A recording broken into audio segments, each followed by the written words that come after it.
Jeff just wants another donut. Outraged students marched on campus after an alleged hate crime at SJSU. I'm Drea Blackwell, and I'll have a live report. New buildings continue to rise on campus. We will give you a peek inside the new student union. A half a century ago, an American president was assassinated. We remember JFK. From the School of Journalism and Mass Communications at San Jose State University, your source for what's happening with a fresh perspective on today's issues. You're watching Update News. Hello, and welcome to Update News. I'm Jamie Marcial. And I'm Andrew Carter. Thanks for joining us. San Jose State is in the national spotlight this week. 4 of SJSU students are accused of a hate crime. On campus, Spartans were left outraged. Drea Blackwell is live with more of the story. Drea? Thanks, Jamie. 4 SJSU students, all white males, are being accused of racially bullying their roommate, who is African American, in the CVC campus housing building. The SJSU Black Unity Group sprung into action Thursday, organizing a march and rally in support of the victim. It was to show support and solidarity for him, to let them know that we are here for him. I mean, we weren't there when we should have been, but we are here now. Students chanted "No justice, no peace" as they walked from the CVC building to the Smith and Carlos statues. Logan Beechler, Joseph Baumgardner, and Colin Warren have been charged with a misdemeanor hate crime and battery. The defendants allegedly taunted their then 17-year-old roommate with racist nicknames such as 3/5, a colonial government reference to slavery. Authorities say the shared suite was decorated with a Confederate flag as well as Nazi symbols and photographs of Adolf Hitler. In an alleged physical encounter, the victim was forcibly held down by his roommates while they attached a U-shaped bicycle lock around his neck. This alleged bullying is said to have taken place over a 3-month period.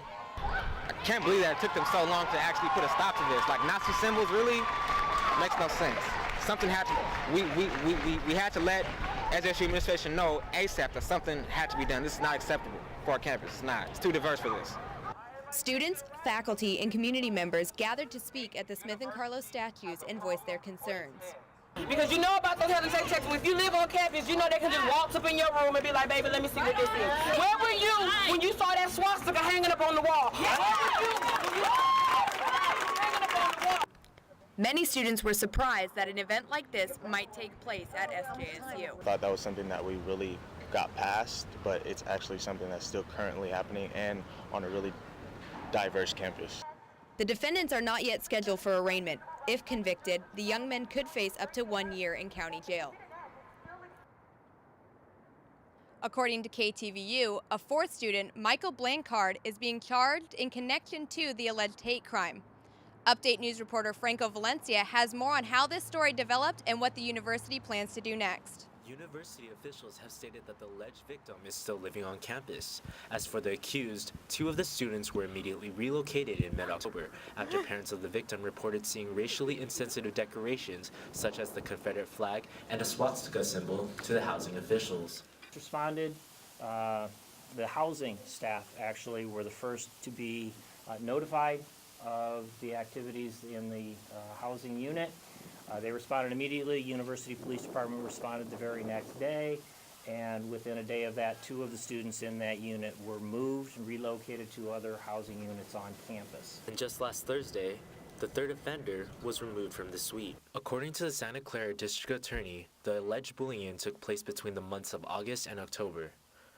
The SJSU Police Department Crime Blotter report apparently shows that the timeline of the alleged incidents on October 14th, a false imprisonment was reported as a possible hate crime in the Campus Village Building C. President Kiyomi was not present at the press conference, but released a statement saying, "I am outraged and saddened by these allegations. They are utterly inconsistent with our long-cherished history of tolerance, respect for diversity, and personal civility. The 3 students suspected of this conduct have been suspended, effective today." The accused are serving an interim suspension for the remainder of the semester while judicial process continues. Outside CVC, I'm Franco Valencia, Update News. The San Jose State campus is waiting for a visit by the CSU Chancellor's Office for review of university affairs. Update News reporter Jeff Samra looks into what led to this decision. ballots will be passed out and collected, and we will tally them before the meeting concludes. SJSU's Faculty Senate passed a resolution Monday via private vote requesting a university review by the CSU's Chancellor's Office. As the proposal was presented, multiple Senate members spoke up in support of the proposal. A good review will hear from everyone, and all the problems can be investigated in due course in a manner that should be based on facts and fairness more than on public rhetoric. SJSU President Mohammed Kayomi was in attendance at the meeting just 2 weeks after being heavily criticized for his announcements of the school's budget. Good communications is really going to facilitate trying to bring transparency and accountability. President Kayomi spoke with the Mercury News after the meeting, but would not speak with SJSU student journalists. President Mo, would you mind asking a couple questions for I'm sorry, I'm on my way out. I have another meeting at 5. I'm sorry. I want to arrange something with Pat. He did, however, release a written statement within 24 hours, saying, quote, "As I said during the meeting, communication is the basis of effective governance. I am hopeful that today's Senate conversation, and others to come, will bring us closer together and help us exceed our individual and collective aspirations." Many Faculty Senate members were in uplifted spirits after the meeting. I'm awfully glad that the Chancellor and his committee can work that thing out. Now, the resolution passed, but there's no timetable for the Chancellor's office to begin their investigation. Reporting for Update News, I'm Jeff Samra. Over the past few years, San Jose State has gone through constant change. There have been multiple construction and renovation projects. Update News reporter Devin Rawl looks into what progress has been made. Many students have finally begun to see some progress with the Student Union expansion, Spartan Complex renovation, and new Student Health Center. PX stuff going on too, so it's nice to see, that there actually is something going on rather than just fences and big boards everywhere and we don't know what to do. The Student Health Center being built on 7th Street and Paseo de San Carlos was started this summer and is expected to be finished by January 2015. The 3-story building's estimated cost is listed at $24 million and is finally starting to show some progress. Yes, after so long that everything's been down, it's been nice to actually see something up. However, students on pace to graduate in the next couple semesters may not even get to enjoy the new buildings. It's nice to see new buildings in the future, but at the same time we have to pay for that constructions, right? And then like students here that graduate earlier, they don't get to see that new buildings. The other major project that is much closer to completion is the renovation of the Student Union. With an added 100,000 square feet to the building, it will now contain a new ballroom, food court, theater, meeting rooms, and student program spaces. It is projected to be finished by June of next year. SJSU students were relieved last week when the decision to reverse the budget cuts for next spring was announced. However, the university has announced that in order to keep these courses for next semester, funds would be taken previously allocated for building improvements. Reporting from SJSU, Devin Rawl, Update News. The city of San Jose and its police union have reached a preliminary agreement this week after months of bitter wage battles. The new deal calls for a 10% pay increase for officers. In the wake Update of this News reporter preliminary Justin agreement, Malky the San went to Jose City Police Hall to Department find launched out a more. series of recruiting videos. Go to www.joinsjpdblue.com for more information about becoming a San Jose police officer. The police union and the city of San Jose signed off on a tentative agreement that would restore a 10% pay increase to hopefully stop the defection of city officers to other police departments.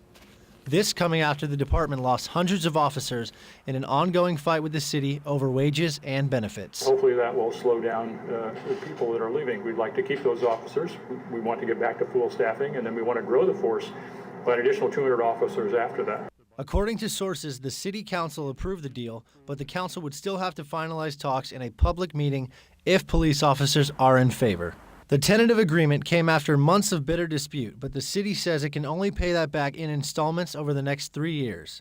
The deal calls for a 4% pay hike after ratification, then a 3.3% jump in each of the next 2 pay cycles, July of 2014 and July of 2015. The city says it can't afford raises without making budget cuts elsewhere. The department now employs just over 1,000 officers for a city of more than 1 million people. Approximately 1,000 police officers will vote on the proposal by next week. If approved by the union, the City Council will have its final vote in mid-December. Reporting outside of City Hall, I'm Justin Malky. Update News. Friday marked the 50th anniversary of the assassination of former President John F. Kennedy. The impact of the President Kennedy assassination is still being felt to this day. Beginning with his famous inauguration speech, President Kennedy was able to galvanize American consciousness in a way that few presidents before or after have been able to. There was a rekindling of hope. You know, why do we go to the moon? You know, as Kennedy famously said, and I'm just paraphrasing, because we choose to, because we do it, because we're a good and decent country. Why do we try to get people inspired about public service? Because we're a good and decent country. McHenry had dealings with the former president on a personal level, as his family maintained personal and political friendships with the Kennedy family. There was a close association with my family. He was, I won't say my father was a close friend to his, but he was a friend. And he was very involved with his campaign for vice president at the 56th convention in Chicago, and very, very involved with the favorite son candidacy of Pat Brown in 1960, which had big implications for Kennedy's nomination in 1960 in Los Angeles. In nation's popular memory, President Kennedy still commands fascination as a compelling, charismatic leader. He was one of the first presidents that America felt a deep personal connection with. Between his fresh-faced looks and his ability to command an audience, the country was always drawn to the young president. He had an amazing image, right? That was his whole thing. He was the first one to utilize the media for live broadcasts of press conferences. Eisenhower allowed the media to come in and they filmed it, but JFK wanted to use the media in a live fashion. He was very good on live TV. There's still an ongoing debate on President Kennedy's death. According to a recent Fox News poll, 66% of the public still thinks the assassination was part of a larger conspiracy. It will have blood, they say, and we will tell you why it spilled upon the university stage. Still looking for Molly? We're going to tell you where she's been hiding.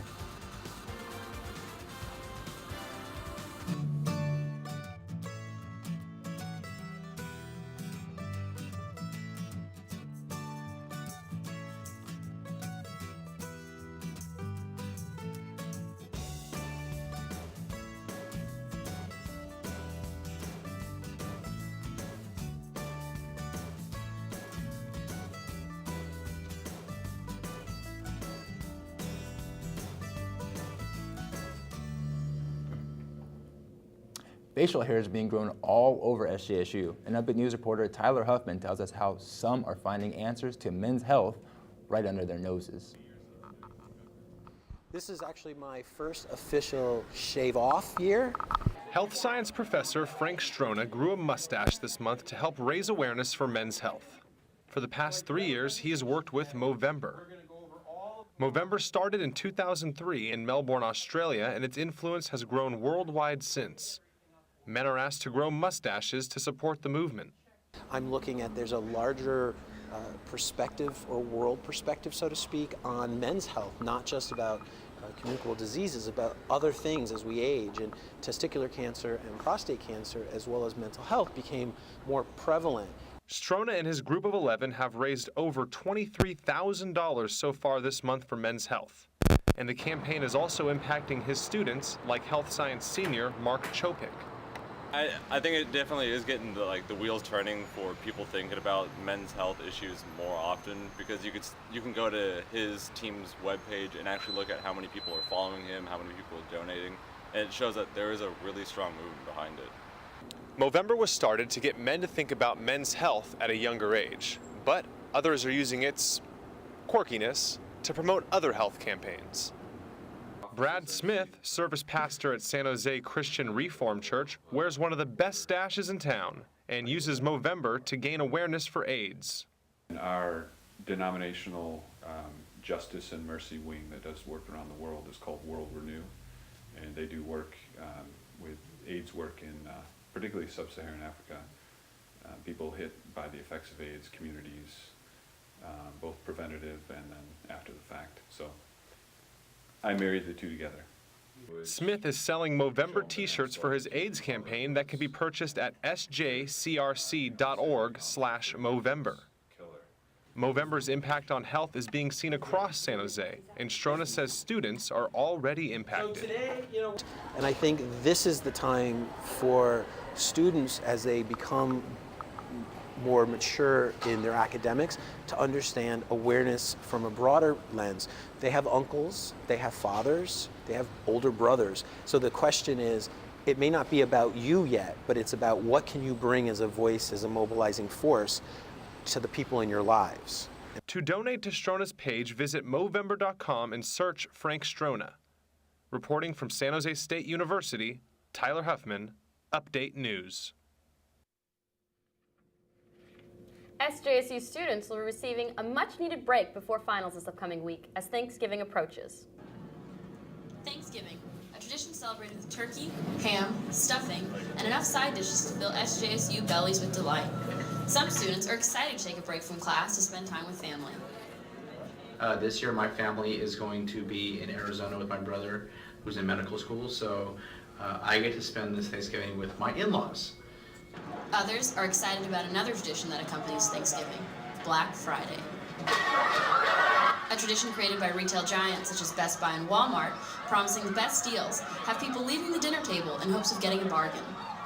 My sister and I had plans to go Black Friday shopping. We haven't really been there when it's crazy. I went last year, but it was after the fact. But this year we're planning to go, and I'm hoping to get a laptop case for my new laptop and some shoes. I'm always buying shoes.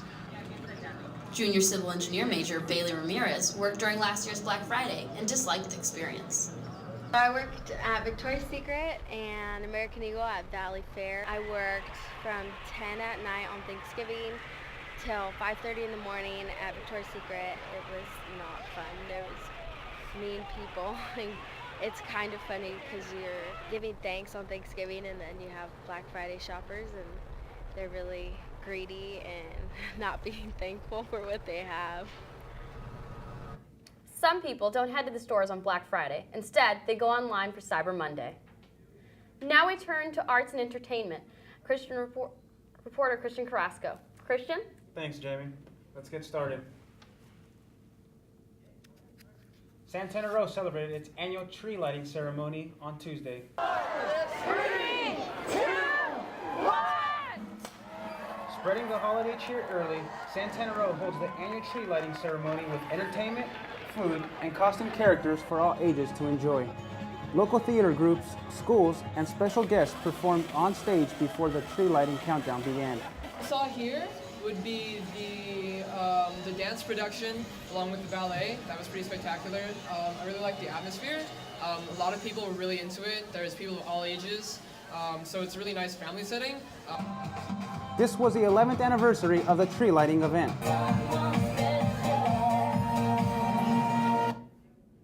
The Associated Students House hosted the Harvest Festival this week. It included some activities such as games, free food, and a petting zoo. Some activities students first approached were the pumpkin and jar decorating. This event gave students the chance to take a break from classwork and go out and enjoy some outdoor activities. So AS Harvest Festival is put on by the events team for associate students. It's just like a event for the fall, just to get back to the students, give them a break from bagels, I guess. To get more information on the remaining events for the semester, visit as.sjsu.edu. SJSU's theater department premiered one of Shakespeare's greatest works, Macbeth.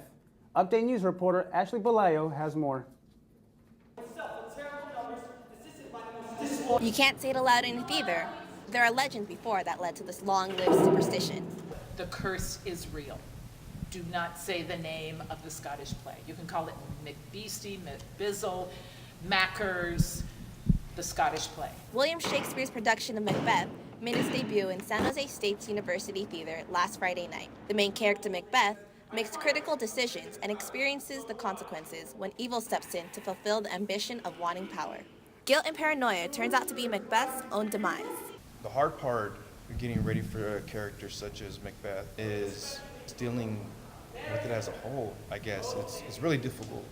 You have to take it scene by scene And that's something I'm learning even in the actual performance of it. Macbeth's accomplice, Lady Macbeth, is played by senior Jessica Oseguera. I've been in a few productions here at San Jose State, and then when I found out Kathleen Normanton was going to be directing Macbeth, I decided I had to audition for it. I'm really impressed with our students. They are amazing, and I direct outside the university, but I have to say I really love directing here the best.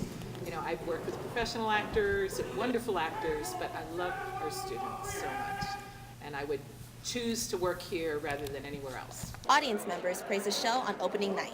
It was good. It was my first time ever seeing it. I never read Macbeth or knew anything that was going on, so it was really well done. Macbeth has finished its run, but the radio, television, and film department has more shows in the future.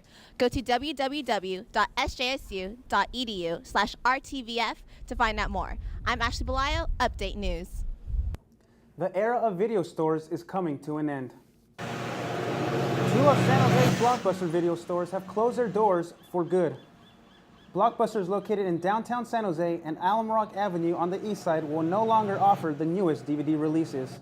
With other services such as Netflix and Hulu Plus that offer unlimited online video streaming, many SJSU students have long forgotten Blockbuster. I'm sad that they closed Blockbusters, but Netflix is coming up, y'all. Netflix is so great because it's so convenient and it has newer movies. Blockbuster filed for bankruptcy 3 years ago and is now closing all of its locations nationwide. That's all I have for arts and entertainment. Back to you guys. Thanks, Christian.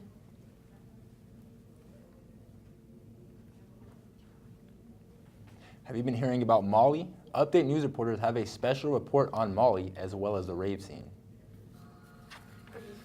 You've probably seen this all over social media. Or this. Or even this.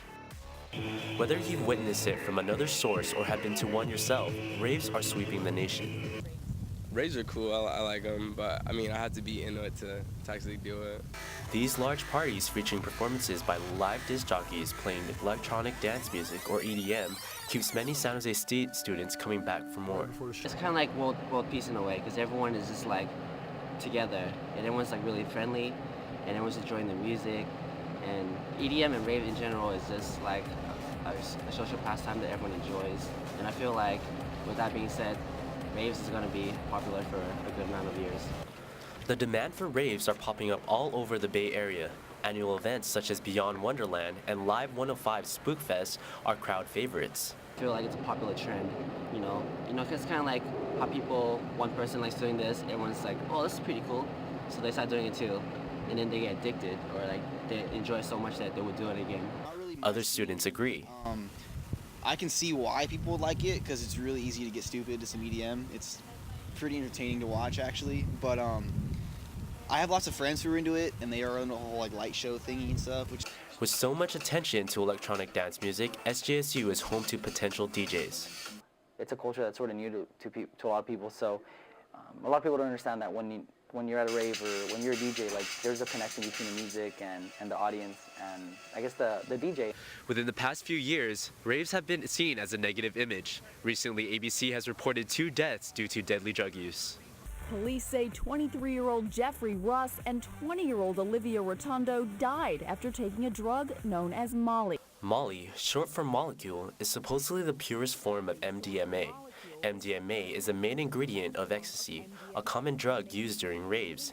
It's not the first time the word Molly has been thrown around. Miley Cyrus?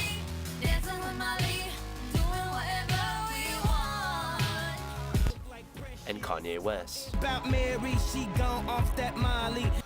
are just a few of the artists that refer to Molly in their lyrics. Ecstasy doesn't really bother me much. I mean, I've tried it a couple of times and it's been the best feeling of my life. I've never had a bad trip. I do it safely and I know the precautions of what I'm doing before I get into it. I just think that some people aren't educated about it as much, so I think that's the problem with our generation. They just don't have the education.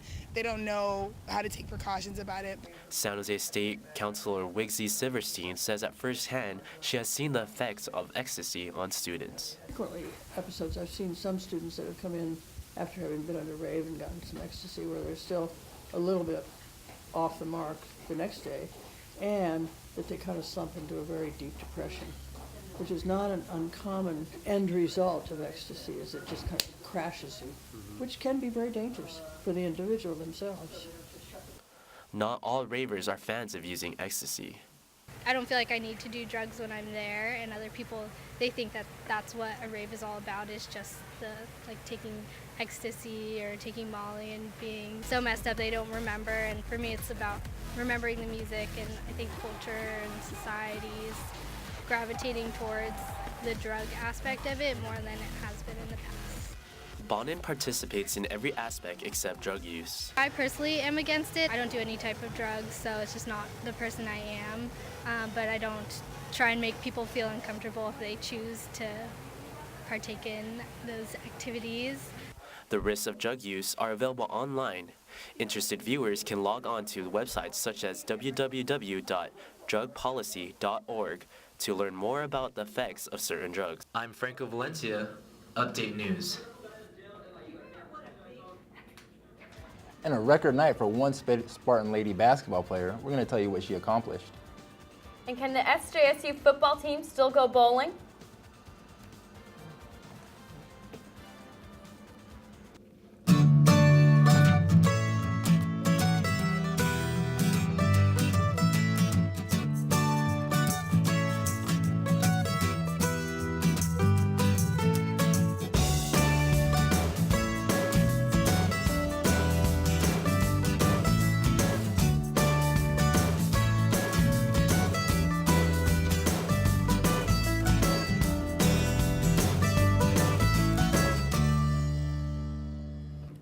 So we're going to go ahead and turn it over to Devin Rawl with sports. Devin, how did our Spartans do this week? Thanks, Andrew. It's been another rough week for the Spartans. Let's start out with football.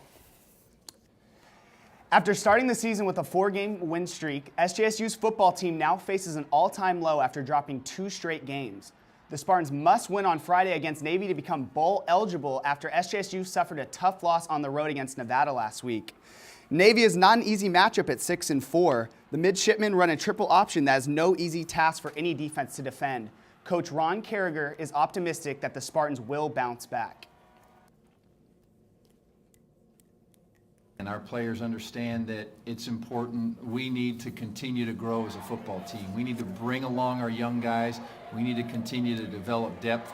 There's a lot of football left to be played, and so we went right back. The Spartans hosted Navy Friday night at Spartan Stadium. Last Friday, the Lady Spartans star player broke a new record on the basketball court.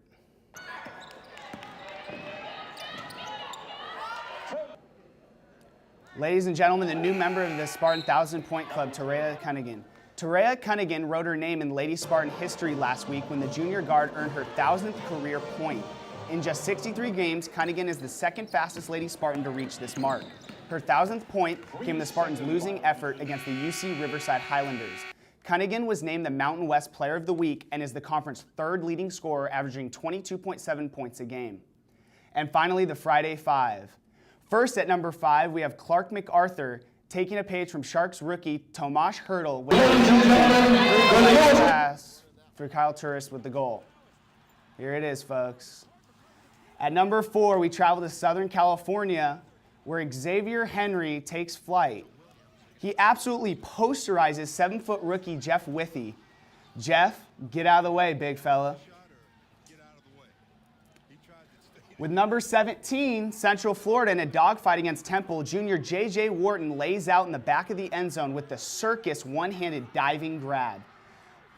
And at number 2, with the Warriors trailing by a point to the OKC Thunder, Andre Iguodala hits the shot heard round the bay. Cash. Nothing but net as time expires. And at number 1, 4th and 18 with less than a minute left, Auburn quarterback Nick Marshall throws up a prayer, and 2 Georgia DBs answer as Ricardo Lewis comes up with it for the score to keep the Tigers' BCS Bowl hopes alive. So that's all we have for sports this week. Back to you guys. Well, thanks a lot, Devin. Hopefully our Spartans can turn things around next week. Hopefully. That'll do it for now. Thanks for joining us.